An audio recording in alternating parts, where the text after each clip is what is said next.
Hi, this is Christina. Thank you for joining me at my YouTube channel, Blessed Peace. You can also find out more information and services at my website, www.blessed-living.com, and you'll find that below. Today I'm going to share with you Lesson 4 from Sonnie McFarland's Honoring the Light of the Child, Activities to Nurture Peaceful Living Skills in Young Children. The first 3 lessons deal with our love light, our soul, our essential self. First recognizing it, feeling it, and then trying to recognize it in others. And today in Lesson 4, we're going to hear about Black Elk. Black Elk was an Oglala Sioux. He lived on the Pine Ridge Reservation in what is now parts of Wyoming. He was born in 1863. And he had a vision at 9 years old. When he was 9, he became very sick. They thought he was going to die. He was in a coma. He was delirious and was laid out in bed. And he had a vision during this time. And when he did get better, he didn't necessarily share it with anybody. So when he was 17, he got ill again, and the shaman or medicine man came and said, "You're holding on to something, you need to share it." And it was this vision. He was given a vision to share with his nation, not to keep it inside. So he shared it with his nation, with his people, and then later, in 1932, he shared it, and this is the book that came out. He shared to John Neihart in 1932.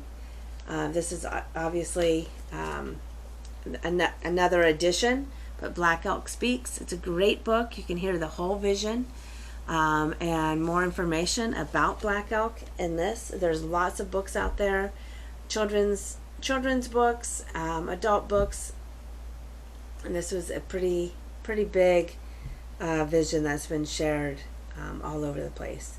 And Sonnie brought it into the peace curriculum as a metaphor and a tool for children to navigate conflict and their feelings, their emotions, and how they're making choices.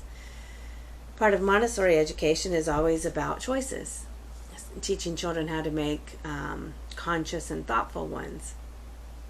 And we as adults need to learn this as well. So that's why this lesson just is a great metaphor for life, no matter how old you are. So I'm going to do a small version of the vision, and Lesson 5 kind of expands upon it. Okay, so when Black Elk was 9 years old, laying on the bed in his family's teepee, he had this vision of his body rising up into the heavens. And when he looked down, he saw a hoop. And this hoop encircled all the world. The winged, the four-legged, the two-legged, the finned, the creepy crawlies, the plant people, the stone people. All of creation was in this hoop. And he looked to the 4 directions. And I basing this on where I am in my house. So he first looked to the east and saw the great-grandfathers. Then he looked to the south and saw the grandfathers. The west, the grandfathers. Oops, sorry, this is backwards. And the north, the grandfathers. In Black Elk's vision, these colors were reversed, but most tribes will use yellow in the east to represent the rising sun. So that's what I have adopted. Part of this vision allowed him to see this black road, and in some stories it's the blue road.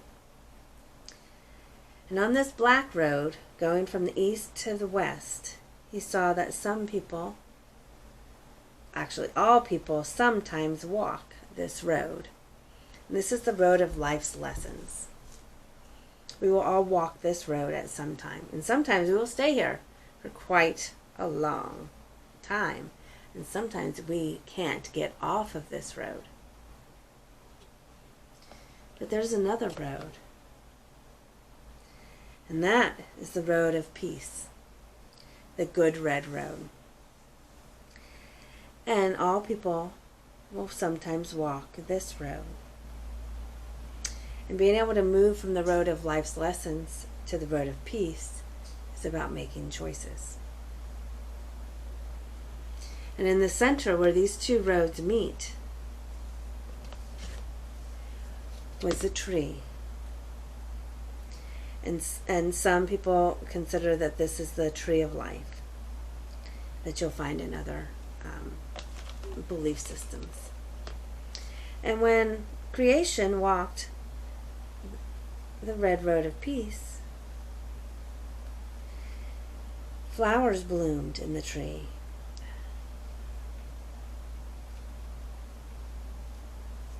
And birds came to sing. And all was good.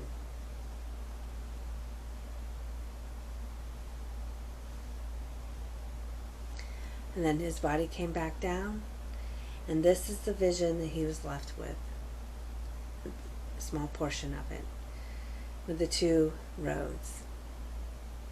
The road of life's difficulties and life's lessons, and the red road of peace. On my website, I have a blog post that goes into a little bit more detail, and I invite you to join me there. On my Pinterest, there are a couple different versions of this, and also looking at the 4 directions. Further lessons with Sonnie's Peace Curriculum, and what I've done in my classroom is to use this as a metaphor to help us with just about everything. Whether it's we're having a difficulty with ourselves, someone else, or just our environment in general. So that's lesson 4. Thank you for joining me. And I will see you for lesson 5, which will be a larger version of this. Namaste. Be grateful and be blessed.